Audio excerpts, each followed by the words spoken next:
Hi, fellow classmates, instructors, and friends. This is Ginny, your humble TCM student who knows absolutely nothing about this field, but wanted to start this audio journal to record everything TCM.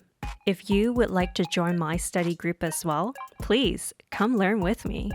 And let's get healthier by healing our bodies from the inside out holistically together. Hey, Google fam, thank you so much for tuning back with me for another study session. Today, I have a very special guest with me. I actually met her in Hong Kong a few weeks ago, and she's actually an owner of Herbal Kombucha. It was kind of crazy how I found her. I actually found her on Instagram and I contacted her. And then we went back and forth for a while, but we finally got connected, which I was so happy about. She's actually such a cool, innovative practitioner slash herbalist, and I'm so excited to have a chat with me. So please welcome Stella. Hey, thanks for having me. No problem. So, could you give us a little background of yourself? Because your background is in TCM and you're a practitioner. And from our chat we had like a few weeks ago, you even told me that it's kind of like a generational doctor situation in your family, isn't it? Yeah, so a bit about myself. So, hi, I'm Stella. I am a doctor in Chinese medicine. Now I'm still doing research in the University of Hong Kong, but afterwards I'm gonna switch full time to my whole Chinese medicine kombucha thing, hopefully. So yeah, about the TCM part, Chinese medicine hasn't really changed my life because it's always been a part of my life, I feel like. I come from a second generation of a TCM family, so my mom's also a TCM doctor. Her story would be probably much more interesting than mine because she originally was a gynecologist in Western medicine. So it was later on she switched into Chinese medicine, and I sort of just followed her steps afterwards. It's kind of crazy because usually after learning Western medicine, not a lot of people will go TCM.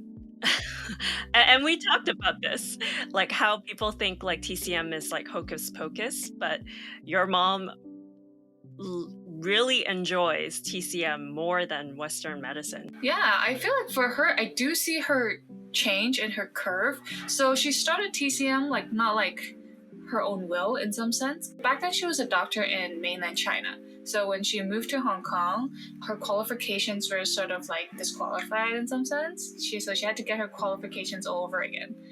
And instead of doing Western medicine again, my dad just told her to, why don't you just give Chinese medicine a go so you can combine the two together and have your own niche in some sense. And she did that. So in the beginning, she did had a lot of skeptical stuff about Chinese medicine, especially for people who started off with Western medicine. If you read the Chinese medicine text, a lot of things just seems kind of weird and kind of off. But I think the more she understood it, the more she just loved it. And now she's just really like crazy about Chinese medicine. She just reads all these books, and even in her spare time, she just couldn't stop talking about it. So yeah, I'm excited for her to see her change in it as well. So Yeah. it definitely rubbed off on you.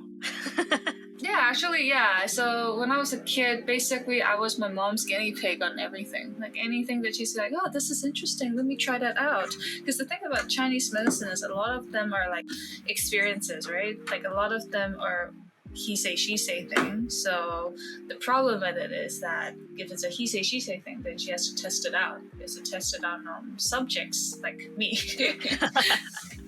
That's her Western point of view. Like she has to test things out before actually rolling it out, I guess.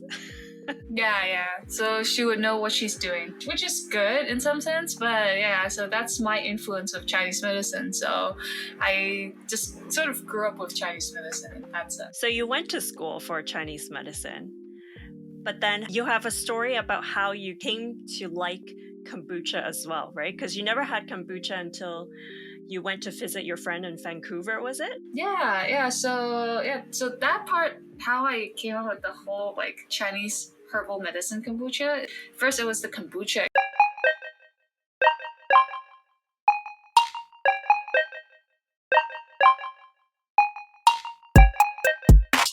Hi, fellow classmates, instructors, and friends. This is Ginny, your humble TCM student who knows absolutely nothing about this field, but wanted to start this audio journal to record everything TCM. If you would like to join my study group as well, please come learn with me. And let's get healthier by healing our bodies from the inside out holistically together. Hey, Google fam, thank you so much for tuning back with me for another study session. Today, I have a very special guest with me. I actually met her in Hong Kong a few weeks ago, and she's actually an owner of Herbal Kombucha. It was kind of crazy how I found her. I actually found her on Instagram and I contacted her. And then we went back and forth for a while, but we finally got connected, which I was so happy about. She's actually such a cool, innovative practitioner slash herbalist, and I'm so excited to have a chat with me. So please welcome Stella. Hey, thanks for having me. No problem. So, could you give us a little background of yourself? Because your background is in TCM and you're a practitioner. And from our chat we had like a few weeks ago, you even told me that it's kind of like a generational doctor situation in your family, isn't it? Yeah, so a bit about myself. So, hi, I'm Stella. I am a doctor in Chinese medicine. Now I'm still doing research in the University of Hong Kong, but afterwards I'm gonna switch full-time to my whole Chinese medicine kombucha thing, hopefully. So yeah, about the TCM part, Chinese medicine hasn't really changed my life because it's always been a part of my life, I feel like. I come from a second generation of a TCM family, so my mom's also a TCM doctor. Her story would be probably much more interesting than mine because she originally was a gynecologist in Western medicine. So it was later on she switched into Chinese medicine, and I sort of just followed her steps afterwards. It's kind of crazy because usually after learning Western medicine, not a lot of people will go TCM. And we talked about this, like how people think like TCM is like hocus pocus, but your mom really enjoys TCM more than Western medicine. Yeah, I feel like for her, I do see her change in her curve. So she started TCM like not like her own will in some sense. Back then, she was a doctor in mainland China. So when she moved to Hong Kong, her qualifications were sort of like disqualified in some sense. So she had to get her qualifications all over again. And instead of doing Western medicine again, my dad just told her to, why don't you just give Chinese medicine a go so you can combine the two together and have your own niche in some sense. And she did that. So in the beginning, she did had a lot of skeptical stuff about Chinese medicine, especially for people who started off with Western medicine. If you read the Chinese medicine text, a lot of things just seems kind of weird and kind of off. But I think the more she understood it, the more she just loved it. And now she's just really like crazy about Chinese medicine. She just reads all these books, and even in her spare time, she just couldn't stop talking about it. So yeah, I'm excited for her to see her change in it as well. So Yeah. It definitely rubbed off on you.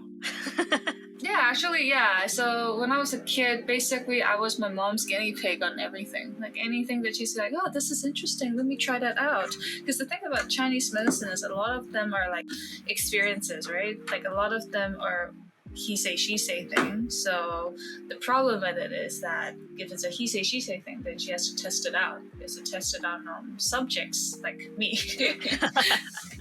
That's her Western point of view. Like she has to test things out before actually rolling it out, I guess.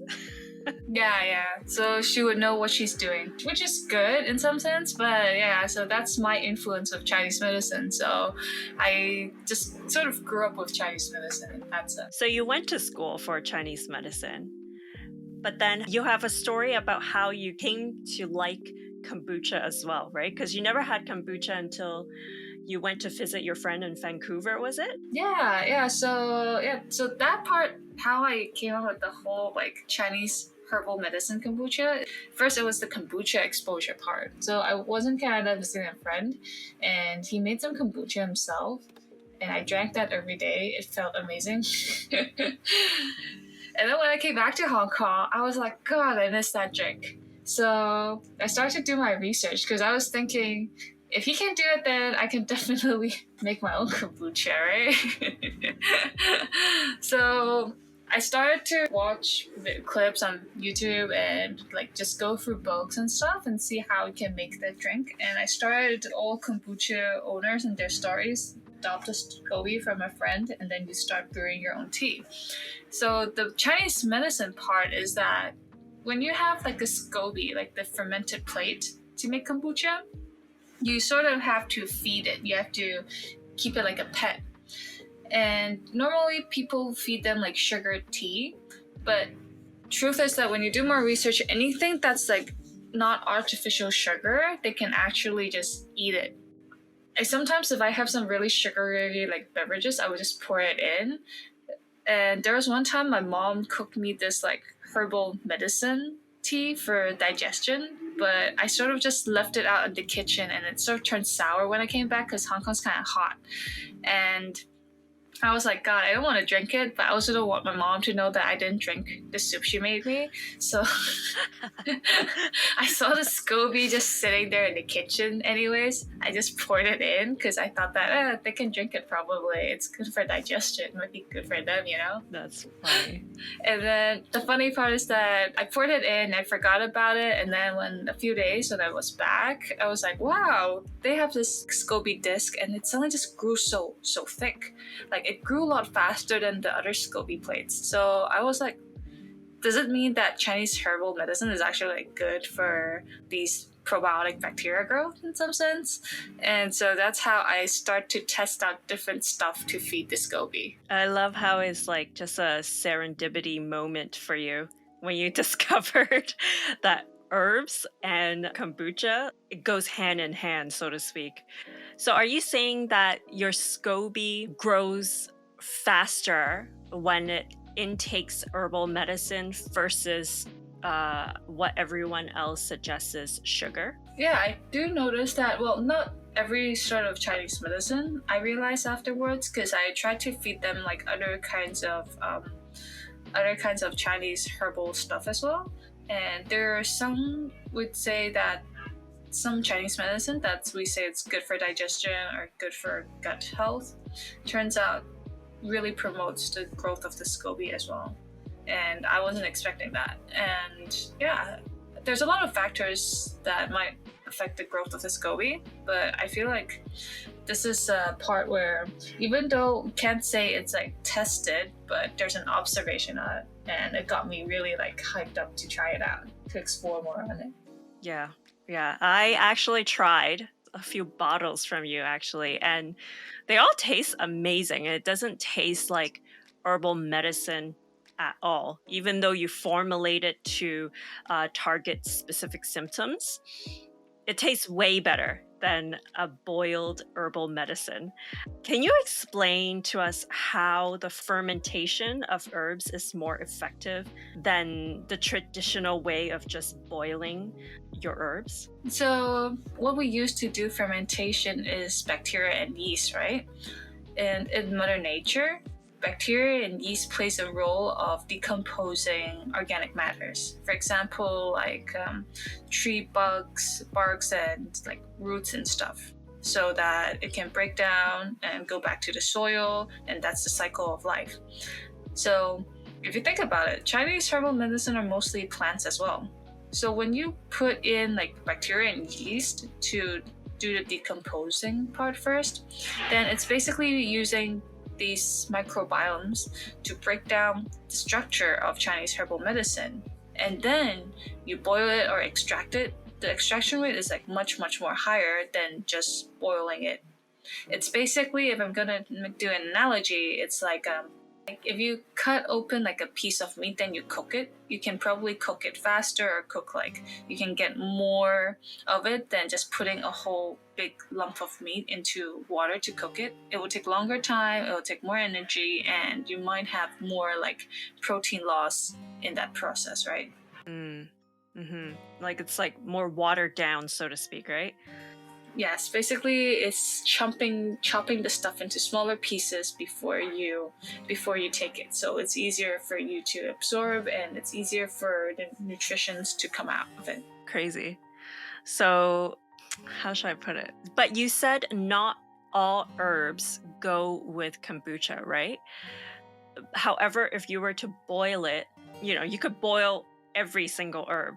But for kombucha, because you said that it doesn't take everything, is that true? That means that you cannot use that method for every single thing then. So I really realized that there are some herbs that we say that in Chinese medicine it says that it clears the heat, which in Western medicine terms it reduces inflammation. There are a lot of herbs that reduce inflammation, but not all. So it's not like one rule fits all thing. But I do realize that there are some. Let's say the Chinese medicine called Huanglian. Mm-hmm. It's using to clear like sore throat, heat. Somehow when I put it into the scoby barely reacts with it. Oh. Yeah, it's interesting. Like the fermentation is not very vigorous, I would say. So that was an interesting part. Maybe those clearing inflammation things, they do suppress the growth of like certain bacteria. So that might be a reason for that. But of course, you need more research to confirm on that. But it's still like an observation. So it's interesting to test it out. And I even tried the monk fruit with kombucha because I thought that it's sweet. Maybe it will work. But then it turns out that the SCOBY doesn't really like the taste of the monk fruit. Oh, I'm so surprised. Because monk fruit is actually very sweet. Yeah, so maybe that's why they use it for diabetes and they say it's fine as well. Because I guess maybe it's not that easy to decompose, even though it gives a sweet flavor. It might not be what we just say, the organic cane sugar. Well, speaking of fermented herbs, how is it good for us when we intake it? Is it any different from the traditional method, or is it better for us? I can't say it's better for now because we just started researching on it. But there are studies 10 years ago, because I'm not the first one to think about it. 10 years ago, there have been studies. They did found out that when they combined Chinese medicine with probiotics to do fermentation, then they do extraction. The extraction rate of certain like useful components inside the herb can be 5 to even 28 times higher. Wow. Yeah, so basically, I think the theory behind is that first, the probiotics, the bacteria and yeast, they break it down so it's easier to absorb. And the second is that when you have more probiotic, it's like having more workers in your gut to help you do your work. So everyone can do their job faster as well. So it's easier to absorb and you can process all the materials probably even better or more well done, we could say. And it's kind of like how I think fermentation has always been there in history. Think about how like people turn like soya beans into natto and like just cabbage to like kimchi, and they realize that fermented products, if you constantly consume amount of fermented products, it's actually good for your health in the long run. Especially back then when I was in Beijing, I do learn that there's a drink called 豆汁. It's kind of like a bean soup. It's a fermented bean soup. It smells horrible. If you go Google it, you will see like the reviews on it, and people they take this bean soup like a challenge thing because it just smells horrible. But I met those Beijing like people who lived in Beijing their entire life. They shared with me that turns out that this really traditional like a bean soup thing, they have this drink daily. Like that's like their milk back then, because a lot of like the good stuff for nutritious food, you have to give it to the royal family. For normal peasants, it's hard to find food that's like very like nutritious for them. So what they do is that they ferment bean soup. They cook some bean soup, they leave it out to ferment, and then afterwards it will create a lot of amino acids and stuff like that, and which is really good for your health and benefits. So they drink these bean soups every day, like they drink milk with cereal. So they're like bean soup and like youtiao, like fried dough, Right. as like a breakfast thing. And it's sort of the old Beijing they still keep it as like a habit. Interesting. So, obviously, probiotics is great for the gut and everything, and it helps break down the herbs and such. I know that there's like a gut to the brain connection here. Can you explain to us how fixing your gut can help with depression or mental issues? So about the gut part, yeah, it's a really huge topic. It's a really hot topic as well in the field of clinical science and also in microbiology as well. Is that they're saying the gut is the second brain. The composition of different bacteria in our gut can affect how we think and how we feel. And clinically speaking, we do observe that a lot of people with emotional, let's say, distress or problems, they do seem to have more chances of having digestive problems. For example, some people are really depressed, they don't want to eat, and if you observe their stool, sometimes you think that because they're not eating, they probably don't have much stools. Turns out that no, they might have diarrhea every time. Like they have a lot of them might have IBS syndromes, and some of them might have diarrhea, or some of them might have really bad constipation, like maybe once a week only. And turns out that the composition of our gut does affect how our stool comes out. And even in Chinese medicine, there is this, like they talk about different body types and stuff. So even for that, like your stool situation or how you poop or how the frequency of your poop, the conditions of your poop, turns out is really important for Chinese medicine diagnosis as well. So this is the interesting part. They say that how Chinese medicine is a holistic medicine, right? And for the gut, we now realize that it's not just an organ thing, the intestines. It's more like an entirely new environment. Those bacteria are like the populations on this little mini earth in our intestines. So it's not really just about balance, it's also about the which type of bacteria which you have more, and whether it's probiotics or if it's like a bad bacteria for you. And it turns out that when you adjust the kind of like composition of these bacteria in your gut, it can have a lot of drastic changes in some of like we'd say autoimmune disease or allergies or even like inflammations, and including the inflammation in the brain. One example is that we think that when we're stressed, we go eat chocolate, right? Some girls, when before PMS, they really are, and they were really unhappy, they want to go and eat sweet stuff. And we always think that, oh, it's the brain wants us to eat sweet stuff, or it's for the dopamine thing. And it's possible that when we're stressed, it sends like the stress hormones and signals to the gut, and it causes pressure to the gut. The gut bacteria doesn't like it, so they're gonna have like a feedback to the brain and tell it to go and get us like sweet stuff. That's why we feel like, oh, we want dessert when I'm feeling sad. There's this craving for it. And who loves sugar most? Bacteria. And that's why we would go for certain food when we're really upset. And they found that this pathway it's not just like a one-way thing, it's like a two-way thing. So the brain communicates to the gut communicates back to the brain. But who's really the person in charge? They're now like posing a new hypothesis that maybe it's our gut who's in change. Maybe we're just like walking organisms that has a lot of like bacteria inside us who's really in control of what we want and what we think and how we feel sometimes. Oh, that's so interesting. So, how would you know how to balance those bacteria? Because you said you might have more of one kind and less of one kind. Like, can you actually balance out your bacteria by having kombucha? So the thing about kombucha, or like let's say probiotics as well, is that you can say that bacteria, there's two sides. They're good bacteria that are good for us, and bad bacteria that's not good for us, cause inflammation and makes us sick. Yeah. What, like I would say, kombucha and other probiotics do is that First, there's a live bacteria inside that's good for us, and it's basically inviting more good people around our neighborhood so we can have like a happy community. And the other thing is that there's also a thing called prebiotics, and then also some of the components that after the probiotics eat they produce, and those are also good for the environment for probiotics. So what that means is that it's not just invite good people to the neighborhood and make our community good. Let's also make some good facilities, have some nice restaurants here so that they would want to come and live here. So it's both introducing the population but also creating the environment so that it favors their growth as well. So that's how kombucha can help. Kombucha is basically bringing in your nice neighborhood and opening up restaurants. Yes, basically you can think of it in that way. It's like having a good food, having a good environment, having nice apartments so people want to come and live here.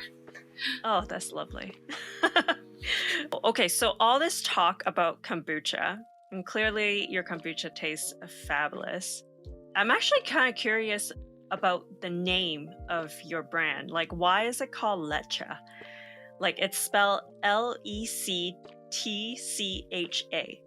How'd you come up with that name, first of all? So basically back then, I wanted to use this drink and sort of like lecture like the concepts of Chinese medicine and health and everything. So first I thought it was more like an educational platform where you can also like enjoy something from it. So that's why we called it like lecture, like a lecture. And we wanted to do the pun thing. Like if we're gonna do blog posts, we're gonna be like, oh, lecture 101, like lecture 101. So for the English side, it makes sense in that way. As for the Chinese sense, it's like that afterwards we realized that, oh wait, lecture is also like lecta. Lec in Cantonese also means like smart. Yeah. And that's the interesting part, or the more interesting side of the story is that in Chinese, lec means smart, and usually it means smart also is also called 聪明. Yeah. In terms of the formal written form. Leg is more like the verbal form. And so 聪明, it means for people that smart is like, oh, you get really good grades, you're very successful in life, then you're like, you're smart, you're 聪明. Yeah. But in Chinese medicine, 聪明, if you break it into like, how Chinese is written in like different words combined together, and then like, oh, there's a grass side or an ear side. So the writing of the word 聪明 actually means that you can hear well and you can see clearly. So in other words, if you break it down and take it like from its root of this word, it actually means that like what smart means actually means that you have a healthy body. You can see clearly, you can hear well, so you're like aware of your environment. So in other words, the more deeper meaning for lecture is that we want people to, hear well and see clearly and have a healthy body, which is being smart.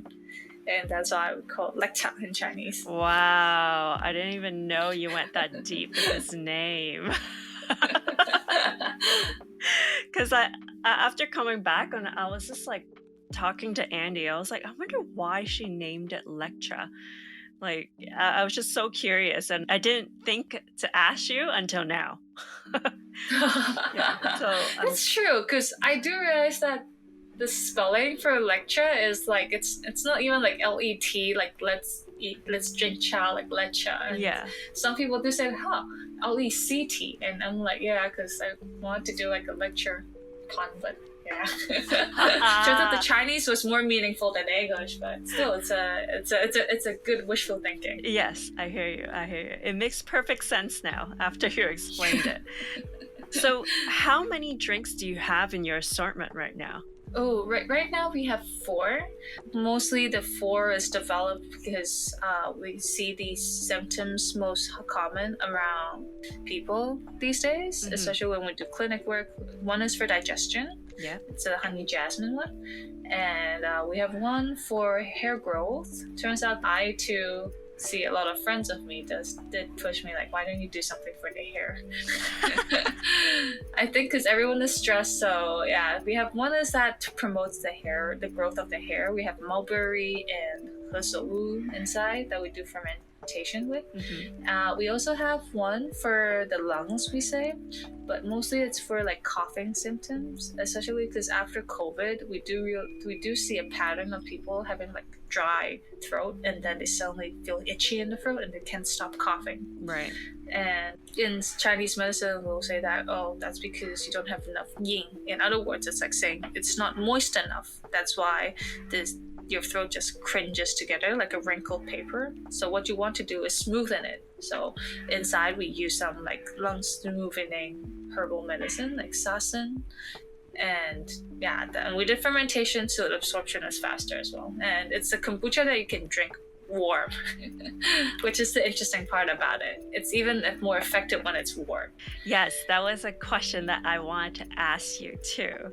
But continue with your fourth one first. All right, and the fourth one is goji, because first, goji is a superfood, and people are more accepting with stuff because we don't want to go too hardcore on it on our audience first, because in case they'd be like, oh, what is this? Then you don't want to try. You want to go with something you know, and then some of things that, oh, I think I've heard of it, but I haven't tried it before. So goji is sort of like in between. Goji is also good for, we'd say, for dried eyes and for, let's say, if you sleep really late, you have dried eyes, you're always feeling fatigued and tired, like goji is also a very good superfood. So what we do is we ferment it as well, and taking a concept from gui hua gao, it's like the osmanthus goji dessert in traditional Chinese cuisines, and we're like, oh, it's just fermented together, so it has a nice, it's not just like sour, so you have also a nice floral flavor to it as well. Was that pei pa gou that you mentioned? Oh no, it's called gui hua gao. Okay. Wait, so did you only have 4, right? Or 5? So on the list right now we have 4. Actually got a few more exciting ones to come, and we send them off for the nutrition label testing. There's gonna be, I think, at least 2 to 3 launched this year. One is for calming, smoothing effects, like to help you calm the nerves, you could say. Oh, yeah, that's good. It's using the traditional like soup called 酸枣仁汤, like a sour date seed soup. Okay. So we're gonna do that. We're fermenting that with some lavender as well. Oh. Yeah, and some people do like the flavor, but we're thinking about the lavender part. But yeah, so that's one. And then another one is Huang Qi Dang Sen, which is like okay dong sam. That is, we can say in Chinese, it's a qi invigorating one. Basically, you can think of it as like a booster or like a pre-workout drink that makes you more energetic. Okay. We have that because a lot of people in our clinic, they look like, oh, I'm so tired and fatigued, what should I drink? And we usually just say that. But then most of the time, they won't have the time, they won't have the patience to cook that or make that. So we're like, you know what, we'll just make a drink for you guys. Oh, that's great. That's great. And save everyone the trouble. I honestly love how you take what's needed in the market and then you make it. It's so smart. It's so smart. Honestly, so smart. Because you're already in it. You see so many clients or patients every single day. You hear the same things every single day, and you're just like, oh, light bulb moment, you know?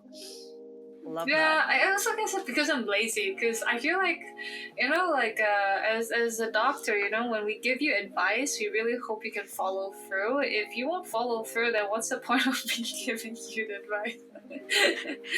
It's very true, and especially with like traditional Chinese medicine, I feel like you honestly have to be a saint in order to be completely healthy.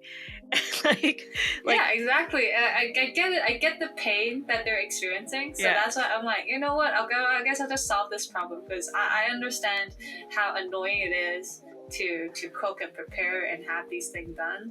So you know what, guys, I'll just cook a drink. So let's just, so you won't have the excuse to be like, oh, I don't have time, oh, I don't know how to do it, and I'll be like, here's a drink, you know, it can't be easier than this. So do you actually sell these at the clinic? Yeah.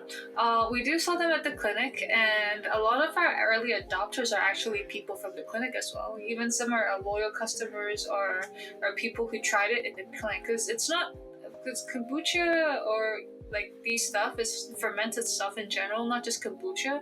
I don't think a lot of Hong Kong people are exposed to it, or it's something that's popular, even though it came from China, originated from China. Yes. It's not that popular for them, and for them it's like oh, it's kind of too sour as a soft drink. Yeah. But when it's a herbal beneficial thing, they're more like, oh, they don't mind. It still tastes better than herbal soup, so so they're more willing to try it. Yeah, so good points because you have 2 points there that I wanted to talk to. One being how kombucha came from China, and I honestly didn't know that because kombucha is actually very popular in Canada. And a lot of the brands, I have to say, I think is Western. And I think, you know, like the Western culture kind of brought it back and was like, oh my God, kombucha is like it's like such a health craze and everyone is like going crazy over kombucha. Can you talk a little bit about the history of kombucha? Sure thing. So the thing with kombucha, its origin, even though it's called kombu, so a lot of people think that they think that it's from Japan or something. Yeah. It's actually originated from China. Went through some really old like books from the 1940s something. So back then it was still popular in China. Mm. It was really popular in China, and what happened, I did ask some people about it who knew maybe about this part of the history in China, is that they think this during the Civil War or something, like sugar became a very scarce resource. And having kombucha, you need to put a lot of sugar in it. So Yeah. eventually people just don't want to make that anymore because it's too resource consuming for them. And when I look back to history texts, so kombucha, there's mostly two sayings in terms of its origin. One say that one of the early texts that context they can find in those ancient books is that from Dongjing 时期, it's around like year 310. Wow. Something around that. It's like many years ago. It's like very long time ago that they used it as like a supplement for the king to treat his inflammation and stuff, and they thought this is like a longevity drink. Oh. It's also like discovered by surprise. So how they found it is that back then there's like these, you can think of them as very ancient Chinese cafes. So it's usually where travelers go to this cha guan, which is people who drink tea there. And when you just sit there, they pour you like sweet tea. And they usually store these like sweet teas in these like really huge water tank thing. Right. Because sometimes the weather is really hot, right? And they usually cover like a piece of sheet to prevent like flies from flying in. And when it was really hot, I think it just fermented. It's like it turned sour, so they thought it's like gone bad. But you know, the Chinese culture thing is we eat everything, right?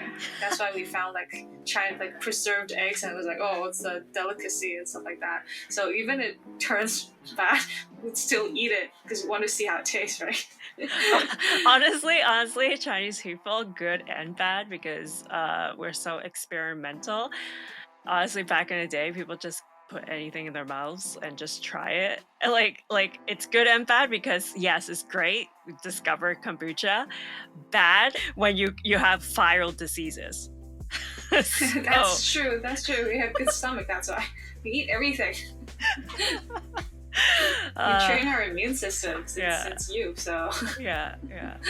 but yeah. So they tried it and they found like, wow, it actually tastes amazing. You know, it's also bubbly. It's like it's very like crisp. And they found like a jellyfish structure on top of that liquid, and they thought it's like a jellyfish thing. So another name for the scoby in kombucha, there's a call it Herbal, like the treasure of the sea, because they thought it's something resembling to the jellyfish. And after that, like it's just like how they pass it on to generations, and it's like those stuff that it's always just there, so you wouldn't think much of it. I guess because of the environmental change and people switch from it, and not a lot of people are making this anymore in Hong Kong, like in China, basically. So these things passed on to Russia, Japan, Korea, many other countries, and then passed to Europe, and then passed to North America, and now it's popular there again. But now people here, it's been so many generations that people stopped doing it, so it just kind of got forgotten. Yeah, yeah, that's very interesting. And you said that clearly the origin of it came from a water tank that was heated. And you just mentioned that actually all of your kombucha can be heated and consumed. I thought it was kind of interesting only because every time I walk by a grocery store to look at kombucha, it's always refrigerated. So I thought it was kind of interesting that you could actually drink it hot. Oh, we can actually drink it warm. Well, not necessarily hot, because the thing with the probiotic is that its temperature range is actually not like frozen. Frozen is just easier to preserve it, so it's not that active when it's cold.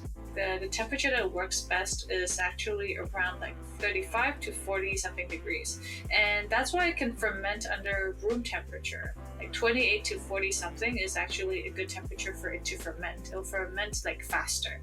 The hotter it is, it ferments faster. It's more active. That's why it's working a lot more. And that's why we would recommend people, like, instead of don't cook and boil it, you'll kill the germs. But then what we want people to do is that you put it in a hot water bath, and when it's warm, you drink it. Flavor wise, it's not gonna taste that good as cold, because if it's sparkling, it's cold, it feels more like soda. But when you drink it warm, it's a different sort of flavor, especially when we don't add bubbles. It's all natural bubbles inside our drink, so it's like a small fizzy feeling, but it's like warm. It's kind of like how people, I don't know if it's a Hong Kong or Chinese culture, that when you're sick, they would boil you some Coca-Cola with ginger inside. So it kind of feels like that. It's like it's a warm and hearty feeling. Huh. Interesting. So because you could consume it warm or cold, does that mean that it actually doesn't really have an expiry date? So it's interesting because we also discussed this with labs in Hong Kong and asking them to do like fit tests on the shelf life. So the thing about kombucha is that because it's a fermented thing, technically it cannot go rotten unless there's mold inside it. Yeah. So when you put it long enough, it's going to become just more and more sour because it keeps consuming the sugar inside it. Yeah. And once it has no food, no more sugar to consume, they just sit there and they just finish their life cycle and they might just die. But can you still drink it? Yes. It's just going to be super sour, so it actually turns into vinegar when you put it long enough. It's kind of like how vinegar doesn't really expire because vinegar is too sour to grow mold inside. And that's kind of the same for kombucha. The kombucha, if you're not sour enough, it's easy to grow mold. But anything that you can't grow mold, it can't really go bad, but it just won't taste that good. So instead of saying it's expiry date, it's more like a best before date. Like consume it before this time so it won't get too sour.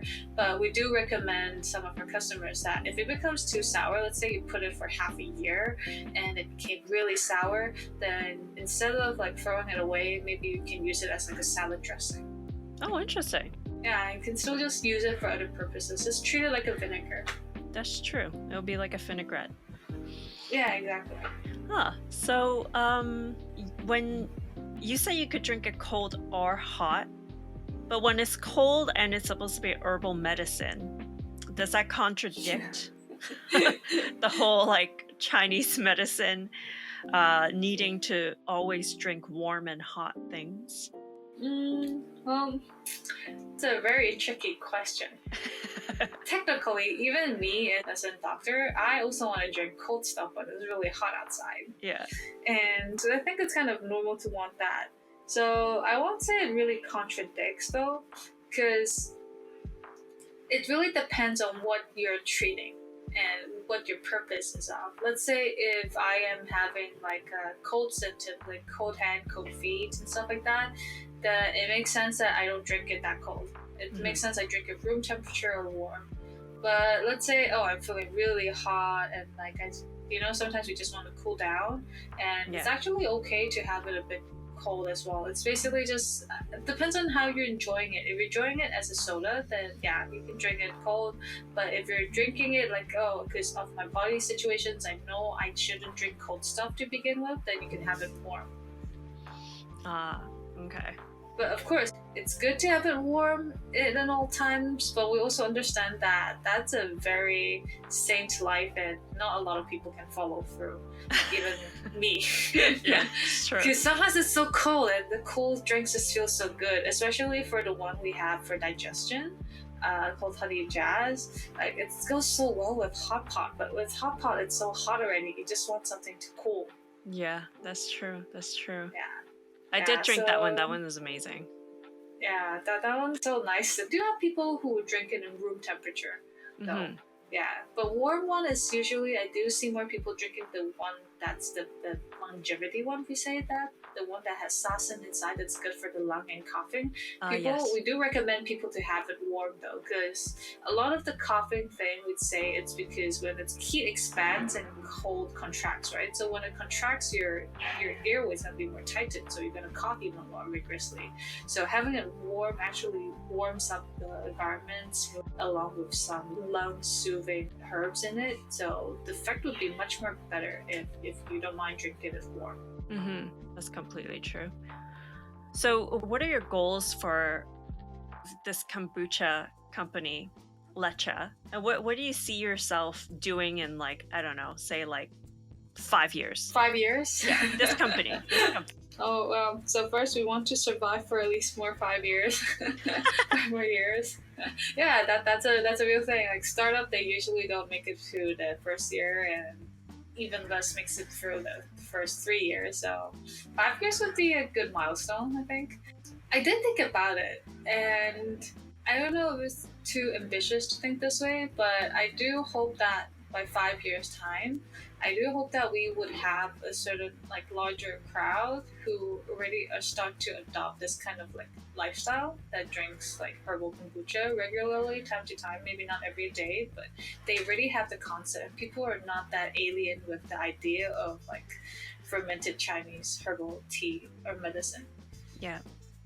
Because right now, I feel like most people don't know what it is. They Yeah. might be interested in it, but they're like, "Huh, what is it? Is it like Lectcha, like herbal tea, which is not entirely true? But is it just kombucha? Also not entirely true.